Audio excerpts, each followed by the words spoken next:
আমন্ত্রণ diamond cement প্রসঙ্গ চট্টগ্রামে। দর্শক, আপনারা জানেন চ্যানেল 24-এর সাপ্তাহিক এই আয়োজনে আমরা বৃহত্তর চট্টগ্রামের নানা বিষয় নিয়ে আমরা বিস্তারিত আলোচনা করার চেষ্টা করি। আপনাদের নিশ্চয়ই মনে আছে বাংলাদেশে যে তৈরি পোশাক খাত, তার অনেক গোড়াপত্তনের কথা যেটা বলা হয় সেটা যে চট্টগ্রাম থেকে অনেকটাই শুরু। সেই চট্টগ্রামে তৈরি পোশাক খাত এখন কেমন অবস্থায় আছে বা কেমন চলছে সেসব বিষয় নিয়ে আজ আমরা আলোচনা করতে চাই। আমাদের সঙ্গে স্টুডিওতে যোগ দিয়েছেন বিজিএমই এর পরিচালক এনামুল আজিজ চৌধুরী। স্বাগত আপনাকে আমাদের এই অনুষ্ঠানে। ধন্যবাদ আজকে আপনাদের এই স্টুডিওতে আমাকে আমন্ত্রণ জানানোর জন্য। আমরা এই যে শুরুতে যেটা বলছিলাম যে বাংলাদেশের এক সময় খুব স্বর্ণালী সময় গেছে চট্টগ্রামের তৈরি পোশাক খাতের, কারণ এখান থেকে ধীরে ধীরে শুরুর যে বিষয়গুলো, সেই সোনালী সময়টুকু কেন হারিয়ে গেল চট্টগ্রামের তৈরি পোশাক খাতে, বা এখন কেন এই যে একটা সংকটের মধ্যে আপনাদেরকে যুদ্ধ করতে হচ্ছে? আপনি যথার্থই বলেছেন, এই গার্মেন্টসের শুরু চট্টগ্রামের কালুরঘাটে দেশ গার্মেন্টসের হাত ধরেই হাঁটি হাঁটি পা পা করে চট্টগ্রামে 700+ আমাদের এই ইন্ডাস্ট্রিতে ফ্যাক্টরি ছিল। সেখান থেকে আজকে আমি যদি একজ্যাক্ট পরিসংখ্যান বলি আমাদের বিজিএমএর, সেটা 300+ আমরা এই মুহূর্তে ইন অপারেশনে আছি। সো উইচ মিনস আমরা 400+ ফ্যাক্টরি আমাদের বিভিন্ন জটিলতার কারণে তাদের অপারেশন স্থগিত করতে হয়েছে। আমি মনে করি বিভিন্ন কারণ এতে রয়েছে। আমি যদি একটু উল্লেখযোগ্য কারণ বলি, আমরা স্বাভাবিকভাবেই জানি চট্টগ্রাম আঞ্চলিক একটি জায়গা। আপনি যদি ধরেন আমাদের এই ইন্ডাস্ট্রির মেইন যে পয়েন্ট অফ ভিউগুলো আমাদেরকে অপারেশনে আনতে হয়, যদি ব্যাংকিং সেক্টরের কথা বলি, Bangladesh bank is in Dhaka head office. আমাদের সমস্ত লিয়েন ব্যাংকগুলোর হেড অফিস ইন ঢাকা। একসময় আমরা চট্টগ্রামে কিছু সংখ্যক ব্যাংক তাদের আঞ্চলিক অফিস, প্রধান অফিস হিসেবে চট্টগ্রাম থেকে অপারেশন করতেন, বাট ধীরে ধীরে এটা এমন একটা পর্যায়ে পৌঁছেছে এখন মোস্টলি আমি বলতে পারি সমস্ত ব্যাংকেরই আঞ্চলিক অফিসগুলো অপারেশনটা ওনারা ঢাকা থেকেই করেন। সো আপনি বুঝতেই পারছেন ইন চিটাগং টু ঢাকা এই এতটুকু তো দৌড়দৌড়িতে আমরা কতটুকু সময় নষ্ট করি। আমরা তো ব্যবসা করি একটা সংক্ষিপ্ত টেনরের টাইম ফ্রেম নিয়ে। বায়াররা যখন আমাদেরকে একটা অর্ডার প্লেস করে তার নির্দিষ্ট সময় ওরা বেঁধে দেয়। ওরা ওখানে বুঝতে চায় না আমার ব্যাংকের হেড অফিসটা কোন জায়গায়, আমার গুডসটা কোন জায়গায়, আমার বুকিং দিব, আমি ফ্যাব্রিক্সটা অ্যাক্সেসরিজটা কোত্থেকে প্রকিউরমেন্ট করবো। That is not their deal. Deal হলো আমাকে অর্ডারটা প্লেসমেন্ট করেছে, প্লেসমেন্টের পর থেকে আমার অ্যাকশন প্ল্যান শুরু till to the export. So সেটা যদি ইন ওয়ান স্টপ সেলে করা যায়, যেতে হবে অদূর ভবিষ্যতে, আদারওয়াইজ আমাদেরকে টিকে থাকাটা অনেক কঠিন হয়ে যাবে আমাদের জন্য। তা আমি আশা করছি বর্তমান সরকার যথেষ্ট কাজ করছেন এই বিজনেসটাকে ওয়ান স্টপ সেলে নিয়ে আসার জন্য। অদূর ভবিষ্যতে হয়তো আমরা আশা করছি বিজিএমই পরিবার যেন আমরা ওয়ান স্টপ সেল থেকে এই কাজগুলো এক জায়গা থেকে করতে পারি। সাথে আমরা আশা করছি এই ওয়ান স্টপ সেলের মাধ্যমে চট্টগ্রাম আবার আগের পুরনো জায়গায় ফিরে যাবে। এবং এই ক্ষেত্রে আমরা যদি আমরা তুলনা করি যে ঢাকা বা গাজীপুর এই কেন্দ্রিক, সাভার বা এই কেন্দ্রিক যে কারখানাগুলো, সেগুলোর তুলনায় যতটুকু পরিসংখ্যান বলে চট্টগ্রামের কারখানাগুলোর অর্ডারও অনেকটা কমে গেছে। এই বর্তমান সংকটগুলো নিয়ে যদি একটু বলেন, বর্তমান কি কি সংকট আপনাদেরকে মোকাবেলা করতে হচ্ছে? দেখুন, আমরা সবাই জানি আমরা এই মুহূর্তে একটা আন্তর্জাতিক একটা ক্রাইসিস মধ্যে দিয়ে যাচ্ছি। ইরান যুদ্ধ, ইউক্রেন যুদ্ধ। সো বাংলাদেশ তো আর এর বাইরে কোনো কিছু নয়। সো আন্তর্জাতিকভাবেই তার যে গ্রাহক, তার ওই দেশে তার অর্থনৈতিক একটা বড় প্রভাব এই যুদ্ধের কারণে পড়েছে। সো দ্যাট মিনস ওদের বাইং ক্ষমতাটুকুও অনেক হ্রাস পেয়েছে, যার জন্য বায়াররা তাদের অর্ডার প্লেসমেন্ট কমিয়ে দিচ্ছে ধীরে ধীরে। প্লাস অনেক বেশি কম্পিটিটিভ প্রাইস তারা আগের তুলনায় চাচ্ছে, যেহেতু তাদের সেলিং কমে গেছে। তাদের আমাদের যেরকম ইনফ্রাস্ট্রাকচারে দৈনন্দিন খরচ বেড়েছে, তাদের দেশেও সেভাবে সেমভাবেই বেড়েছে। সো এই মুহূর্তে আমরা চট্টগ্রামে যেই প্রবলেমটা বিগত কিছুদিনে ফেস করেছি, ফুয়েল গ্যাসের মারাত্মকভাবে আমরা শর্টফলে ছিলাম। আপাতত এই মুহূর্তে আপনার ইলেকট্রিসিটি কিছুটা ইমপ্রুভমেন্ট করেছে। ফুয়েলও আমরা যখন কারেন্ট আমাদের থাকে না, আপনারা জানেন যে আমাদের রেশনাল পদ্ধতিতে আমাদের জেনারেটরের জন্য ডিজেলের দরকার হয়। আমরা মারাত্মকভাবে অলমোস্ট ধরতে পারেন যে 1 মাসের মতো সময়ই আমরা খুব প্রবলেম ফেস করেছি। পুরো দেশ সবাই যেখানে প্রবলেম করেছে, আমরা তো ওর বাইরে কোনো কিছু নেই, আমরাও ফেস করেছি। সো আপাতত ওটা থেকে আমরা বেরিয়ে এসেছি, আমরা আপাতত এনাফ ডিজেল পাচ্ছি। বাট স্টিল আমরা পাওয়ার সাপ্লাই চেইনে আমাদের মারাত্মকভাবে লোডশেডিং রয়েছে এবং গ্যাস সংকট। এই দুটো তো আমাদের শিল্পের মেইন চাবিকাঠি, এবং এই দুটো জায়গায় যদি আমরা খুব সন্নিকটে একটা প্ল্যাটফর্মে এসে পৌঁছতে না পারি, এটা আমাদের জন্য সাস্টেইনের পয়েন্টে গিয়ে আমাদের মারাত্মকভাবে ক্ষতিগ্রস্ত হচ্ছে। তাতে করে প্রোডাকশন কস্ট কেমন বেড়েছে আপনাদের? সিস্টেম লস যখন বাড়ে তখন প্রোডাকশন কস্ট অটোমেটিক্যালি বাড়ে। আপনি ধরেন পাওয়ার যদি ফ্রিকুয়েন্টলি দিনে দৈনন্দিন যদি 5 থেকে 7 বার বা 8 বার যদি পাওয়ার চলে যায়, সেই যে স্টপ থেকে to generator on, so in between is a 10-15 minutes 20 minutes gap. এটাতেই তো ইফ আই রেশনাল যদি ধরি 8 to 10 আওয়ার্স প্রোডাকশনে, তো আমার অলমোস্ট এই পাওয়ার ড্রপের কারণেই অলমোস্ট ক্লোজ টু 1 আওয়ার কি আমি প্রোডাকশন লসে থাকি। তাই তো এটা একটা বিগ এফেক্ট, ডেফিনেটলি এটা একটা বিগ এফেক্ট। তো আমি আশা করব সরকার এই জায়গাটায় একটু গভীরভাবে নজরদারি দিবেন। পাওয়ার সাপ্লাইটা যেন অ্যাটলিস্ট আমাদের ইন্ডাস্ট্রিয়াল সেক্টরে যেন নন স্টপ আমরা পাই, প্লাস গ্যাসের একটা যেন নিরবিচ্ছিন্ন যোগাযোগ থাকে। গ্যাসও আমরা আপ ডাউন থাকি ম্যাক্সিমাম টাইমই। আর চট্টগ্রাম তো বিগত অনেক দিন যাবৎ আমরা সবাই জানি যে নতুন কোনো গ্যাস সংযোজন আমরা পাচ্ছি না। আপনি যে কথাটা প্রথমে শুরুতেই বলছিলেন যে চট্টগ্রাম কেন আমরা পিছিয়ে আছি, কেন আমরা নিউ এন্টারপ্রেনারশিপ পাচ্ছি না, কেন আমরা, এটাও একটা মূল কারণ। আপনারা জানেন আমাদের এই ইন্ডাস্ট্রিতে গ্যাস কিন্তু একটা মেইন পয়েন্ট। তো গ্যাস সংযোগ যদি না পাই, তো আমি ইন্ডাস্ট্রিটা রান করব কিভাবে? আমার মেইন উইংস যদি একটা ইন্ডাস্ট্রি প্রকিউরমেন্টে যদি, ইফ ইউ আস্ক মি, আমি যদি 4টা বা 5টা পয়েন্ট থাকে, তার মধ্যে gas one of the most important point for pressing, আমরা যেটাকে আয়রনিং বলি। একটা গার্মেন্টস যখন আমরা সুইং করি, তারপরে এটাকে প্রেসিং করে একটা ফিনিশিং পয়েন্টে নিয়ে আসতে, ওটার জন্য গ্যাস ইজ ভেরি ইম্পর্টেন্ট, একটা রোল প্লে করে। তো এটার কোনো সংযোগ বিগত অনেক বছর যাবতীয় আমরা চট্টগ্রাম পাচ্ছি না। আমরা বারংবারই বিভিন্ন সরকার যিনি এসছেন অনুরোধ করে আমরা গিয়েছি, বাট এই মুহূর্ত পর্যন্ত এটার কোনো ভালো ফলাফল আমরা এখনো দেখতে পাইনি। বাট অদূর ভবিষ্যতে আশা করছি বর্তমান সরকার এটা নিয়ে কাজ করবেন এবং আমাদের চট্টগ্রামের প্রতি এটা সাপোর্টিভ হবেন। ধন্যবাদ। একটা বিষয়, মানে বাংলাদেশের প্রধান বন্দরই হচ্ছে চট্টগ্রামে, এবং এই বন্দর কেন্দ্রিক আসলে আপনারা কতটুকু সুবিধা নিতে পেরেছেন, বা যদি নিতে না পারেন কোন কোন জায়গায় আসলে সমস্যাগুলো? বন্দরের ইনফ্রাস্ট্রাকচার তো মারাত্মকভাবে দুর্বল। আজকে 2026 সালে এসে আমরা এখনো বৈশ্বিক কোনো কম্পিটিশনেই প্রসপেক্টিভ আমাদের পাশাপাশি দেশগুলোর আশেপাশেও নেই বলে আমি মনে করি। আপনি যদি শ্রীলঙ্কা দেখেন, আপনি যদি ভিয়েতনাম দেখেন, চায়নার কথা নাই বললাম, they are more fast, more proactive on operations. আমাদের এখনও পোর্টে আসলে আমরা 10-15 দিন কনসেশনে পড়ে থাকতে হয়, সেটা LCL বলেন আর আপনার ফুল লোডেড কন্টেনার বলেন। এটা একটা মারাত্মক সিস্টেম লস।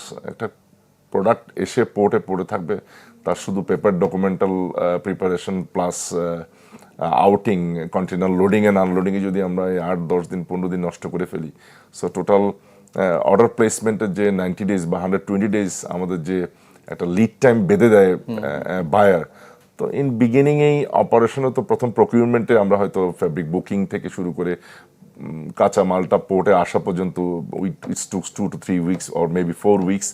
পোর্টে এসে যদি 4 উইকসের পরে আবার 2 উইকস যদি অনলি বিকজ অফ আপনার এই কি বলা যায় হ্যান্ডলিং এর কারণে যদি আমরা আরো 2 সপ্তাহ নষ্ট করেছি, 6 weeks is gone from total 90 days.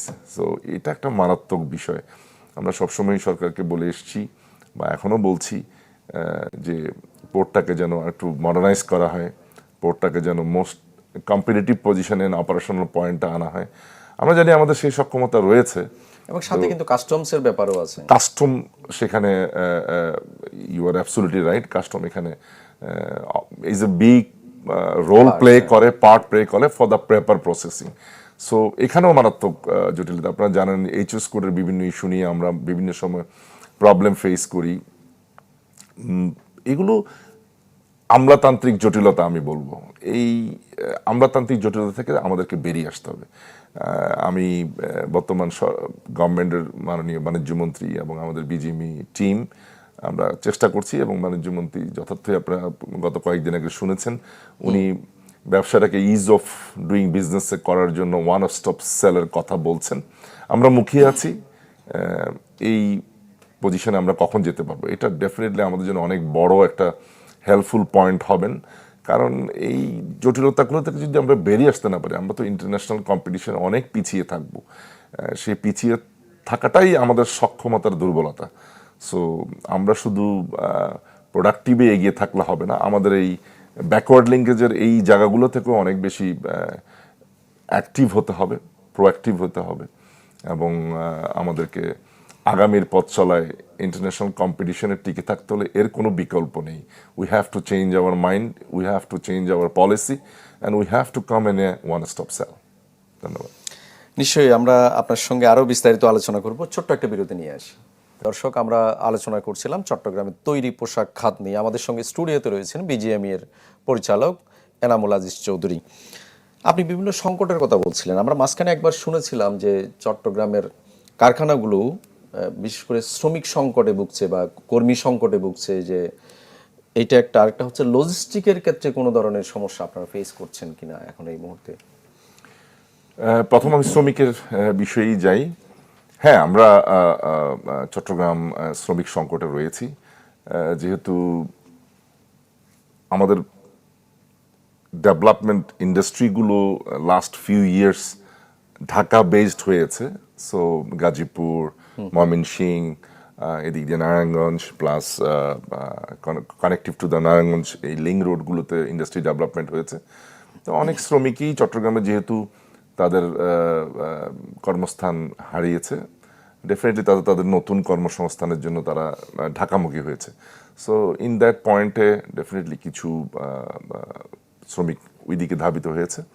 Plus আরও একটা জিনিস আমি একটা বলি, শ্রমিকদের আমাদের অনেক দক্ষ শ্রমিক বিভিন্ন দেশে তারা চলে যাচ্ছে, যেমন সোমালিয়া, ইজিপ্ট।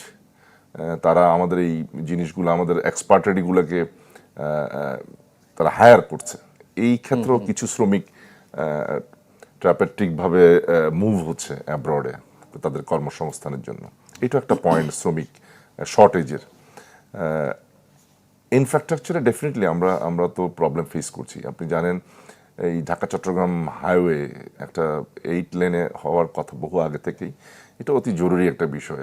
আমরা এখনও ট্রাফিক কনসেশনে, big congestion in between Dhaka to Chittagong, plus in turn আপনি পোর্ট তার আশেপাশে যদি ট্রান্সপোর্টেশন সাপোর্টিভ পয়েন্টগুলো দেখেন, ইস টু কনজাস্টেড।